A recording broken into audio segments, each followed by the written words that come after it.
की मनोज जरांगेंकडे आता खूप पैसा झाला आहे. मनोज जरांगे त्यांच्या विरोधात बोलणाऱ्या मराठा समाजाच्या किंवा इतर समाजाच्या व्यक्तींना एकतर जातीचे लोक, मराठा समाजाचे लोक त्यांच्या अंगावर घालून त्यांना गप्प बसवतात. दुसरं, ते जर गप्प बसले नाही तर दुसरी माणसं खरेदी करून त्यांच्या अंगावर घालतात आणि त्यांच्या विरोधात बोलायला लावतात, त्यांच्या घरी जायला लावतात आणि त्यांना गप्प बसवतात. ह्यांना चांगले चांगले नेते ह्यांच्यापाशी बसतेत, ह्यांचं ठरून बाय टाकावं. त्यात मनोज जरांगेच म्हणतो की माझ्या कानात कुणी बोलायचं नाही. अर्जुन भाऊ खोतकर आमचे जालन्याचे आमदार, ते ह्याला मनोज जरांगेला काहीतरी कानात बोलायला लागले तर मनोज जरांगे काय म्हणला की माझ्या कानात कुणी काय बोलायचं, जे काय बोलायचं तर माझ्या समोर समाजासमोर बोलायचं. मग आता कुठे गेला ते तुझा समाज, कुठे गेले ते तुझे कान. मनोज जरांगे असा माणूस आहे, त्याला मी औरंगजेबच म्हणतो प्रत्येक शब्दात, कारण तो असा वागतो. मंगेश साबळेने ह्याच्या उपोषणाच्या टायमाला पहिली गाडी फुकून दिली स्वतःची. मंगेश साबळेचं नाव झालं, ह्याला वाटलं माझ्यापेक्षा मोठा होईल. लोकसभेला मंगेश साबळे जालन्यामधून उभा राहिला. मंगेश साबळेला जर सपोर्ट केला असता तो खासदार झाला असता, पण ह्याला मोठं कुणीही होऊन द्यायचं नाही समाजामध्ये. पुन्हा विधानसभेला बी मंगेश साबळे उभा राहिला, मंगेश साबळेच्या विरोधातच बोलला, स्टेटमेंट दिली. मनोज जरांगे तिथं जाऊच शकत नाहीत, कारण मनोज जरांगे आहे का कुणाच्या तरी दावणीला बांधलेलं एक वगार होई. त्याच्यामुळे आहे का त्या वगाराला काय एवढा अधिकार नाही. जसा आदेश येईल तसं हे चालणार. तो मनोज जरांगे मॅनेज जरांगे झालेला आहे आता. तो आहे का मनोज जरांगे नाही राहिला, आता मॅनेज जरांगे. ते मी पुन्हा एकदा अमोल खुनेंकडे आहे. मोकळं मैदान आहे मागे, मस्त, आणि वातावरण एकदम शांत आहे. इकडं अमोल खुनेंकडे पुन्हा यायचं कारण म्हणजे 15 दिवसात मी एक नवा बॉम्ब फोडणार आहे असं अमोल खुनेंनी म्हटलं होतं. नेमकं काय आहे हे विचारण्यासाठी आणि त्याचबरोबर काही विविध प्रश्न उपस्थित राहिलेत महाराष्ट्रामध्ये, या संदर्भामध्ये बोलण्यासाठी माझ्यासोबत पुन्हा अमोल खुने आहेत. काय 15 दिवसानंतरचा बॉम्ब असणार आहे आणि काय प्रायोजित आहे सगळं, काय तुम्हाला माहिती मिळाली, काय तुम्ही ह्या सगळ्या गोष्टी सांगणार आहे? मनोज जरांगेचं सारं मला ते अंडे पिल्ले पितळ काळं पांढरं हे सारं मला माहिती.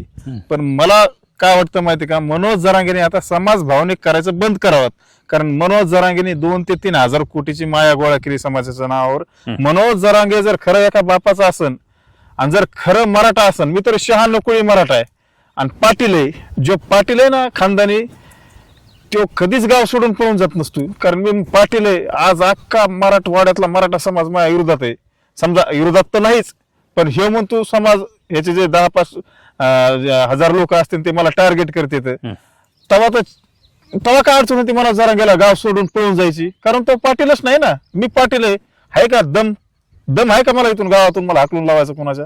तुम्ही आता 2-3 हजार कोटींची प्रॉपर्टी जमा केली असं म्हणताय, काय पुरावे, तुम्हाला कोण माहिती दिली ही सगळी? तुम्ही सांगा ना. मग विधानसभेला बी माघार घेतली, लोकसभेला बी माघार घेतली, समाज वेटेस धरला, म्हणजे मग काय होतं? तुम्हाला ते सज्जद नोमानीने बी सपोर्ट केलता, राजरत्न आंबेडकर साहेबांनी सपोर्ट केलता, प्रकाश आंबेडकर साहेबांनी सपोर्ट केलता, तुम्हाला संभाजीराजे भोसलेने सपोर्ट केलता. मग तुम्ही माघार कशामुळे घेतली?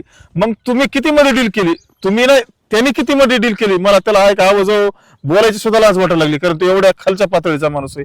तो पहिल्यापासून आहे का फक्त छत्रपती शिवरायांचं नाव घेतो आणि काम सारे औरंगजेबासारखे करतो, आणि तो कधी बी आहे का कुणावर बी जळतोच. कारण त्याचं टोटल कूटनीती सारे औरंगजेबासारखे, त्याला मोठं कुणीही होऊन वाटत नाही. कारण पहिल्यापासून तो आहे का बळीचे बकरे करीत आला. महाराष्ट्रात जेवढ्या 300-350 मराठा आरक्षणासाठी आत्महत्या झाल्यात, ह्याला कारणीभूत फक्त मनोज जरांगे. कारण हे एवढा भावनिक करतो समाजाला, ह्या भावनेच्या भरातूनच शेतकऱ्याच्या मुलांनी, मराठ्याच्या मुलांनी आहे का आत्महत्या केलेल्या आहेत. तुमच्या ह्या बळीचा बकरा बनवण्याच्या मुद्द्यावर एक विषय आठवला. सोशल मीडियावर मागच्या तुमच्या कोपर्डीच्या प्रकरणामधल्या त्या ऑडिओ क्लिप्स किंवा व्हिडिओ क्लिप्स त्या आणि वृत्तवाहिन्यांनी, विविध वृत्तवाहिन्यांनी तुमच्या वडिलांशी संवाद साधलेला होता आणि ते व्हिडिओ सध्या सोशल मीडियावर व्हायरल होत आहेत. त्याच्यामध्ये मनोज जरांगे असं सांगतात की कोपर्डीच्या प्रकरणामधले जे आरोपी आहेत ते माझे सख्खे भाऊ आहेत आणि त्यांना मी कधी अंतर देणार नाही असं ते म्हणतात. आज काय कंडिशन आहे तुमची आणि त्यांची? ते व्हिडिओ तर तुम्ही दाखविणारच आहे, पण माझं एवढंच म्हणणं ना, मनोज जरांगे काय म्हणतो की हे 4 भाऊ बाहेर आल्यावर तुम्हाला सांगते मी त्यांच्या पाठीमागं हाय का नाही. अरे मग आज सांगतोच ना आम्ही, तू आमच्या पाठीमागं नाहीस, तू फक्त आमचा वापर केलास. अरे तुला जर अभ्यास असता तर कोर्टात आम्हाला आरोपीला मारायला लावला असतंस का? तू काय मला होतं त्या टायमाला की मी फाशी घेईन तुम्ही जर आरोपीला नाही मारता? मग आम्ही भर कोर्टात अहिल्यानगरच्या कोर्टात आरोपीला तोडलं, तू तिथून पळून गेलास, तू काय काय नाटकं नाही केले, किती रडलास रे त्या टायमाला, आणि मग आम्ही मारलं. मग आज पुन्हा तुझ्यासाठी एवढं करून तू डबल आम्हालाच गुतवायला निघला. आम्हाला शिक्षा लागली त्याच्यात 5 वर्षाची, 2 वर्ष येरवाडा जेल काढलं. तू काय मजात कुणाकून बी 10-20 हजार आणायचे, कुणाकून लाख आणायचे, कुणाकून 50 आणायचे, घर खर्चा भागवायचा, आणि पुन्हा म्हणायचं की माझ्याकडे काहीच नाही. मनोज जरांगेला फक्त मूळ प्रॉपर्टी बापदादाची 2 एकर जमीन आहे, त्याच्यात बी एवढ्याले दगडत. गंगाधर काळकुटेला, मनोज जरांगेला 2 एकर जमीन आहे, एवढ्याले दगडत. मग हे फॉर्च्युनर मध्ये, इंडिवर मध्ये, पुण्यामध्ये, मुंबईमध्ये, दिल्लीमध्ये, संभाजीनगरला फ्लॅट घेतात, बांधकामं करतात, ह्यांना टेंडर भेटतात, ह्यांना चांगले चांगले नेते ह्यांच्या पशी बसतात, ह्यांचं ठरून बाय टाकावा. त्यात मनोज जरांगेच म्हणतो की माझ्या कानात कुणी बोलायचं नाही. अर्जुन भाऊ खोतकर आमचे जालन्याचे आमदार, ते ह्याला मनोज जरांगेला काहीतरी कानात बोलायला लागले, तर मनोज जरांगे काय म्हणला की माझ्या कानात कुणी काय बोलायचं, जे काय बोलायचं तर माझ्या समाजासमोर बोलायचं. मग आता कुठे गेला ते तुझा समाज, कुठे गेले ते तुझे कान? आता तू बंद दाराच्या आडच चर्चा का करतो? विखे पाटला संघ असतं, प्रसाद लाड संघ असतं. प्रसाद लाडला एक काळ तो किती शिव्या दिल्या, लाड्या गोड्या, फडणवीसचा थुकाचाट, फडणवीस संघ लग्न कर. मग आता लाड भाऊ कस काय झाला? म्हणजे ते पलटी कसा मारतो बघा सापासारखीच. तेव्हा एक काळ काय बोलत होता, आज काय बोलतोय? नाही, ते मनोज जरांगेंना विचारण्यापेक्षा हा लाडला सवाल विचारला पाहिजे की तुमच्यासाठी अशा प्रकारचे शब्द प्रयोग केले आणि काय तुम्हाला साध्य झालंय. त्याला लागून एक प्रश्न आहे की तुम्ही आता ते उल्लेख केला लाड किंवा खोत यांचा. काल त्यांचा मुलगा दवाखान्यात लीलावती हॉस्पिटलला असताना त्या मंत्र्यांची, आमदारांची तिथे रेग लागली होती. काय कारण आहे नेमकं आणि कशी परिस्थिती आहे? मी काय म्हणतो माहितीये का, मनोज जरांगेच्या पोराचं काय दुखत आहे? नॉर्मल आहे, तुम्ही रिपोर्ट दाखवा ना. लीलावतीला ऍडमिट करायचं म्हणल्यावर मुंबई सारख्या ठिकाणी तिथं 2-5 लाख रुपये दिवसाचा खर्च येते हॉस्पिटलचा. मग मनोज जरांगे म्हणतो माझ्याकडे काहीच नाही, आणि मुलाला कुठं ऍडमिट करतो? लीलावतीला. मग लीलावतीला ऍडमिट करतो, बरं हा जाऊन द्या, केलं समजा ऍडमिट, तर मग तू रिपोर्ट दाख ना मुलाचं काय दुखत आहे. तिथं साध्या सुद्धा ताप आली, संडास लागली, अशा चिल्लर दुखण्याला तर लीलावतीला नेत नाहीत ना. दुखणं तर काय चिल्लर होतं, पोट दुखत होतं का संडास लागली होती, 5 रुपयाच्या गोळीमध्ये पोरगा क्लिअर झाला असता. नाही तर बीडच्या सिव्हिलला ऍडमिट केला असता, किंवा संभाजीनगरच्या सिव्हिलला ऍडमिट केला असता, किंवा जालन्याला ऍडमिट केला असता, क्लिअर झाला असता ना. फक्त कुठेतरी समाजाची सहानुभूती घ्यायची होती, पण ती त्या मुलाचं आहे का भांडवल करून जे मनोज जरांगेला सहानुभूती घ्यायची होती, ते समाजाने सहानुभूती मनोज जरांगेला दिलेली नाही. ते दवाखान्यामध्ये तुम्ही प्रश्न उपस्थित करतायत. इतर जर मुद्दे आम्हाला पाहिले, आम्ही नेहमी प्रश्न उपस्थित केलेला आहे, मी सुद्धा, की समाजामध्ये अनेक लोकांचे बळी गेलेले आहेत. आम्ही तुमच्या मुलाच्या VIP ट्रीटमेंटवर अजिबात आक्षेप घेत नाही आहोत. मात्र समाजामध्ये असे काही घटक आहेत ज्यांना सरकारी दवाखान्यापर्यंत जाण्या इतके सुद्धा पैसे नसतात. अशा लोकांचं भलं व्हावं, अशा लोकांचं चांगलं व्हावं म्हणून नेहमी मनोज जरांगे आंदोलनं करतात. आणि त्या इंदापूरच्या व्यक्तीला अजूनही मदत मिळालेली नाही. तो कुटुंबातला करता माणूस गेलेला आहे, त्यांना मदत मिळालेली नाही, मात्र यांना VIP ट्रीटमेंट त्या ठिकाणी मिळते. मनोज जरांगेचं एवढंच काम आहे की कुठंतरी समाजाच्या आहे का, मुलाचा, माणसाचा कुठंतरी बळी जावात. मग मला आहे का ते काय म्हणते, ते कावळ्याला वाटतं दररोज एक गाय मारावत म्हणजे मला खायला भेटेल. तसा हा मनोज जरांगे, ह्याला वाटतं कुठतरी समाजावर, कुठतरी आहे का समाजाचा एखादा माणसाचं कुठतरी बरं वाईट व्हावत, कुणीतरी मारावं, ते पहिल्यापासून आहे का त्याच्यावरच आहे. आणि ह्याचं नशीबी बघा तसंच घडत चालतं. आणि कुठंतरी आहे का हे जातीवाद आहे का मनोज जरांगेने कमी करावात, कारण ह्या जातीवादात काय मजा नाही. आजपर्यंत आहे का माझ्या मराठा समाजाला आहे का 18 पगड जाती महाराष्ट्रातल्या छोट्या मोठ्या असत्या त्या मोठ्या भावाच्या भूमिकेत बघत होत्या. मी प्रत्येक बाईटमध्ये हे सांगतो, मी ह्याच्यामुळेच सांगतो की छत्रपती शिवरायांनी आहे का कधी जातीवाद केला नाही. गावगाड्यातला एकुपा टिकावात म्हणून त्याने आहे का कधी आहे का 18 पगड जातीतले मावळे घडेले. आज तुम्ही सांगा प्रत्येक जातीतल्या मावळ्याचा इतिहास आहे महाराजाकडे. मग मनोज जरांगेलाच असं जातीवाद करून जसं त्या औरंगजेबाने काशी केलती त्या भाडव्याने, मोगल राज्य होतं त्याचं किती समजा, त्याने बी असाच जातीवाद केला, भरपूर हिंदूच्या लोकांना म्हणजे त्रास दिला. तसं मनोज जरांगेला फक्त काय करायचं, मग छत्रपती शिवरायांचं नाव घ्यायचं आणि मराठ्याच्या नावावर आहे का जातीवाद भडकायचा, आणि स्वतःचे 4 लेकरं आणि 5 बायको फक्त स्वतःच्या कुटुंबासाठी हा जगतो. आणि ह्याने आहे का जाती जातीत आहे का माणसात माणूस ठेवला नाही, गावगाडा ठेवला नाही, फक्त आहे का स्वतःच्या लेकरासाठी आणि बायकोसाठी जगतोय. दिल्लीमध्ये विद्यार्थ्यांचं आंदोलन सुरू आहे. तुम्ही म्हणाल की या आंदोलनाचा आणि मनोज जरांगेचा कसा संबंध आहे, तर मनोज जरांगे नेहमी छाती फिटून घेतात. मी गोरगरिबांचं कल्याण करण्यासाठी आहे, मराठा समाजाचे कल्याण करण्यासाठी झगडतोय, माझे जातीचे लेकरं मोठे व्हावेत म्हणून झगडतोय. मात्र त्या नीट परीक्षेमध्ये जी काही परीक्षाचे पेपर फुटी झाला त्यामध्ये मराठा समाजाचे तरुण नव्हते का, आणि होते तर मनोज जरांगे त्या आंदोलनाला पाठिंबा का देत नाहीत? माझं एवढंच सांगणं आहे मनोज जरांगेने कमीत कमी आहे का मुंबईला 2दा समाज नेला, प्रत्येक जिल्ह्यात सभा घेतल्या, 15-20 उपोषणं केले, तरी बी मराठा समाजाला न्याय भेटला नाही. हैदराबाद गॅजेटमधून फक्त 308 नोंदी निघल्यात मराठ्याच्या. मग मराठा समाज किती महाराष्ट्रात?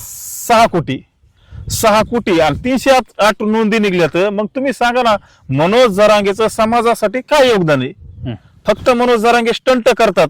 आणि नेट पेपर जे फुटलाय, जे दिल्लीला आपलं ते वांगचुंग का कोण बसले ते उपोषणाला, त्या माणसाला खरोखर सपोर्ट करायला पाहिजे. कुठंतरी सरकार सुद्धा आहे का त्यांच्यावर दडपशाही टाका लागले. सरकारच मला असं वाटतंय की मनोज जरांगेचं आंदोलन आहे का जाणून बुजून चालवितंय काय. कारण मनोज जरांगेच्या आंदोलनाला एवढे उपोषणं केले, एवढे आंदोलनं झाले, कधीच कुणाचा विरोध नाही. पण ते दिल्लीमध्ये आहे का त्या जंतर मंतरचं जे उपोषण सुरू आहे तिथं ते वांगचुंगला आहे का 100% आहे का सगळ्यांनी सपोर्ट करायला पाहिजे. तिथं माझ्या मराठा समाजाच्या मुलाचा सुद्धा भरपूर मुलीचं वाटोळं झालंय ते नेट पेपर फुटल्यामुळे. नाही, तिथं मनोज जरांगे का जात नाहीत असा माझा सवाल होता. आणि तिथून काय मिळतं का नाही मिळतं? मनोज जरांगे तिथं जाऊच शकत नाहीत. कारण मनोज जरांगे आहे का कुणाच्या तरी दावणीला बांधलेलं एक वगारू आहे. त्याच्यामुळे आहे का त्या वगाराला काय एवढा अधिकार नाही. जसा आदेश येईल तसं हे चालणार. तो मनोज जरांगे मॅनेज जरांगे झालेला आहे आता. तो आहे का मनोज जरांगे नाही राहिला, आता मॅनेज जरांगे. ते गावामध्ये मागच्या काळामध्ये म्हणजे मागच्या 15 दिवसापूर्वी जालन्याचे कलेक्टर आले होते अंतरवली सराटीमध्ये, आणि तिथल्या महिलांनी तक्रार केली, बहुतांश महिलांनी तक्रार केली की अंतरवली सराटीमध्ये अवैध दारू विक्री केली जाते आणि अनेक कुटुंब उद्ध्वस्त झाले, अनेक कुटुंब उद्ध्वस्त होण्याच्या मार्गावर आहेत. मनोज जरांगे नशेखोरी करू नका, व्यसनाधीन होऊ नका असे नेहमी सभेमध्ये बोलतात. मग मनोज जरांगेच प्रत्येक सभेत काय म्हणतात की नशा करू नका, दारू पिऊ नका, तंबाखू खाऊ नका. तंबाखू तर स्वतःच खायची, दारू स्वतः प्यायची, गांजा स्वतःच वाढायचा. फक्त समाजाला आहे का त्या स्टेजवर आहे का ज्ञान शिकवायचं. जिथं उपोषणाला मनोज जरांगे बसतात तिथं त्या गावात आहे का असे कितीतरी 15 ते 20 लोक म्हणजे काय म्हणतात दारू विकतात, अवैध दारू विकतात. मग तिथं कलेक्टर साहेब आलते, ते आमच्या काय मॅडम नाव त्या मॅडम आलत्या, त्यांनी चांगलं त्या पांडूला चांगलं तासिलं. आणि दुसरी गोष्ट, मनोज जरांगे ज्या गावातून पळून आला समजा इकडं पोट भरायला इकडं महाकाळा कारखान्यावर, त्या गावात सुद्धा मनोज जरांगेचा भावकीतल्या एका जरांगेने काय कुठं केला माहिती काय, एका मागास वर्गाच्या माता माऊलीला बाथरूमला गेली तिथे बिचारी, तिला छेडछाड केली तिच्यावर. त्याच्यावर सुद्धा काहीतरी आता अॅट्रॉसिटी आणि छेडछाडीचा गुन्हा पडलाय बघा. मी ते बघितलंय पोस्टला आता. पण हे काय माहिती का, स्वतःच्या बुडाखाली अंधार असताना दुसऱ्याला शहाणपणाच्या बाता माणसाने मारू नये. मंगेश साबळे नावाचा एक कार्यकर्ता आहे, संपूर्ण महाराष्ट्रामध्ये चर्चेत आहे. मंगेश साबळेवर अनेक गुन्हे दाखल झाले, मग मराठा आंदोलनाच्या मोर्चाच्या दरम्यान झाले किंवा काही शेतकऱ्यांचे काही प्रश्न असतील, गावकऱ्यांचे काही प्रश्न असतील, या सगळ्या बाबतीमधून ते नेहमी आंदोलनाच्या माध्यमातून तीव्र भूमिका निभावत असतात. या दरम्यानच्या काळामध्ये काल परवा त्यांच्यावर एक गुन्हा दाखल झालेला होता. या सगळ्या गोष्टी करत असताना मंगेश साबळे हे वैयक्तिक स्वतःच्या स्वार्थासाठी काही न करता इतरांसाठी मदत करतात. मात्र मनोज जरांगे अशा लोकांना प्रोत्साहन देत नाहीत. म्हणजे मी म्हणत नाही की त्यांनी गुन्हे करावेत, मात्र अशा लोकांना पाठबळ ते का देत नाहीत? इतर लोकांना जसं ते बघूनच घेतो, त्यांनाच दाखवून देतो, सरकारने हे करूच नये असं म्हणतात. मंगेश साबळे नेहमी त्यांना दादा दादा म्हणतायत, आम्ही त्यांच्याच पावलावर पावलं ठेवून चालतोय असं मंगेश साबळे म्हणतात. मात्र मग मनोज जरांगे अशा वेळी चुकीचं समर्थन करू नये, पण चांगल्या मुद्द्यावर तरी ते समर्थन का करत नाहीत? मनोज जरांगे असा माणूस आहे, त्याला मी औरंगजेबच म्हणतो प्रत्येक शब्दात. कारण तो असा वागतो. मंगेश साबळेने ह्याच्या उपोषणाच्या टायमाला पहिली गाडी फुकून दिली स्वतःची. मंगेश साबळेचं नाव झालं, ह्याला वाटलं माझ्यापेक्षा मोठा होईल. लोकसभेला मंगेश साबळे जालन्यामधून उभा राहिला. मंगेश साबळेला जर सपोर्ट केला असता तो खासदार झाला असताच. पण ह्याला मोठं कुणीही होऊन द्यायचं नाही समाजामध्ये. पुन्हा विधानसभेला बी मंगेश साबळे उभा राहिला, मंगेश साबळेच्या विरोधातच बोलला, स्टेटमेंट दिली. ह्याला म्हणजे मंगेश साबळे सारख्याच्या एवढं म्हणजे भेवटतं की ह्याला वाटतं माझ्यापेक्षा समाजात कुणीच मोठा होऊ नये, मीच काय ते लीडर. अरे पण तुझ्या अवकात काय आहे, काय नाही. आता उपोषणाला बी मंगेश दादा साबळे बसला होता सिल्लोडला, मी भेट दिली तिथं. तर ह्या त्या उपोषणाला सुद्धा ह्याने भेट नाही दिली. आणि प्रत्येक वेळेस असंच टार्गेट करतो, सुरेशांना धसला बी टार्गेट करतो. माझ्या समोर काय काय बोललेलं आहे मला माहिती ना, एवढ्या खालच्या पातळीचं बोलतो. ह्याला जर मराठा समाजात जर कुणी एखादा लीडर व्हायचा अंदाज दिसला की त्याला बरोबर दाबण्याचा प्रयत्न करतो. तसं मला बी केलं, कारण ह्याचं काय योगदान आहे हो. ह्यो उकड खाऊन, इतका गिलासाचे ज्यूस पिऊन, तंबाखू खाऊन उपोषण करतो ह्यो. मी तरी मुंबईला बैलगाडी वडीत नेलती, बैल नव्हती, स्वतः वडीत नेलती. एवढ्या मांड्या सुजल्या होत्या माझ्या गावातले 25 पोरं होते. माझ्या गावातून ते मुंबई पुस्तक मी गाडी वडीत नेलती.